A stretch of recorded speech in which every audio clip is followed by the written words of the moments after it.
If we turn our backs and spit in his face, is God still gonna bless the USA?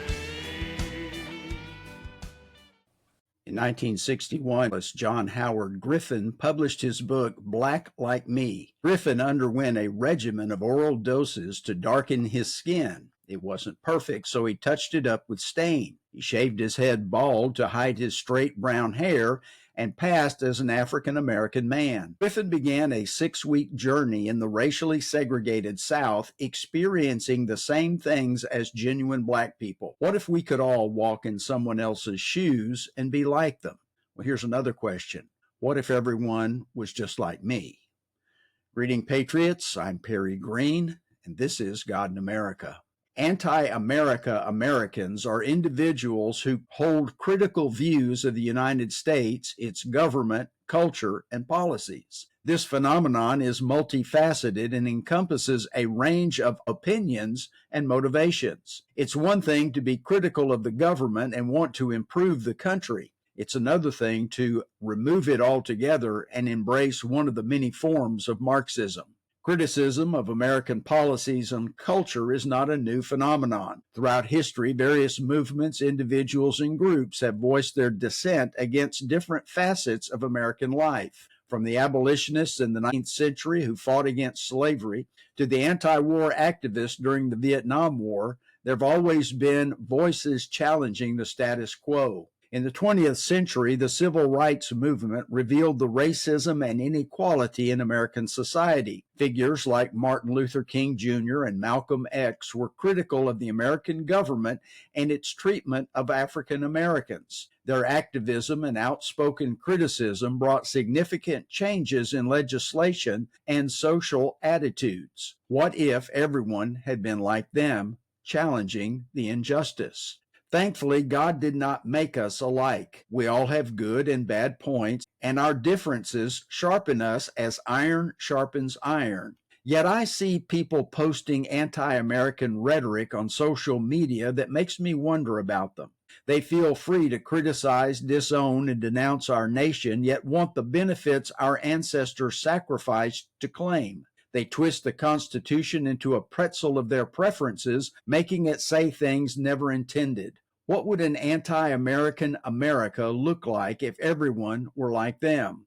Here's some ideas. Millions of illegal immigrants would infiltrate our borders to live on the lap of luxury at American taxpayer expense. That is, you would work so others could freeload. Ignoring American law, illegals would be allowed to violate our statutes without consequence, but American citizens would pay double for crimes. Americans would be forced to violate their consciences with the government mandates like double masking and injections during COVID.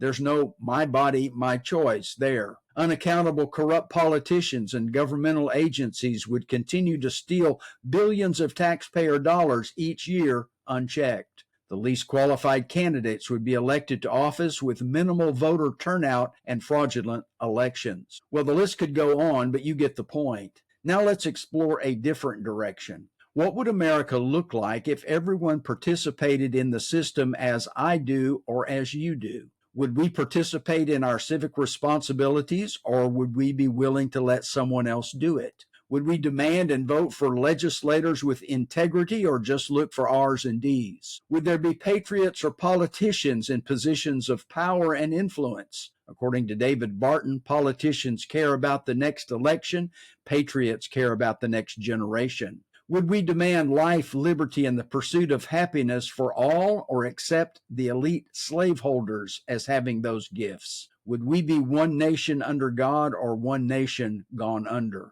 We must always recognize the influence of a strong example. The standards we set for those around us and future generations will shape the future of our nation. God provided a model of righteous behavior through his Son, and we are called to follow his lead. According to 2 Timothy 2, verse 2, we share the image of Christ from one generation to the next. Notice these two American founders' view on living as examples for others. First, in his circular letter to the states dated June the 8th, 1783, George Washington highlighted the significance of following Christ as a nation. He said, I now make it my earnest prayer that God would most graciously be pleased to dispose us all to do justice, to love mercy, and to demean ourselves with that charity, humility, and pacific temper of mind which were the characteristics of the divine author of our blessed religion, and without an humble imitation of those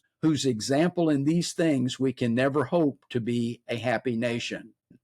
And then second, when asked why he attended church services in the Capitol, Thomas Jefferson responded, Sir, no nation has ever yet existed or been governed without religion, nor can be. The Christian religion is the best religion that's been given to man, and I, as chief magistrate of this nation, am bound to give it the sanction of my example. Millions of citizens contribute to or diminish the nation's well-being. While the church is composed of many members that God intends to work together to advance his kingdom, that same principle holds true for the country. Strong and weak churches are composed of strong or weak members. The closer we are to Christ, the stronger we are as individual Christians and our collective churches. The same principle applies to America.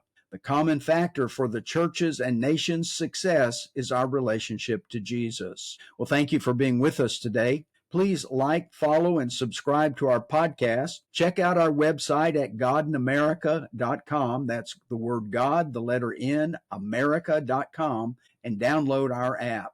Until next time, let's keep the light of personal responsibility burning.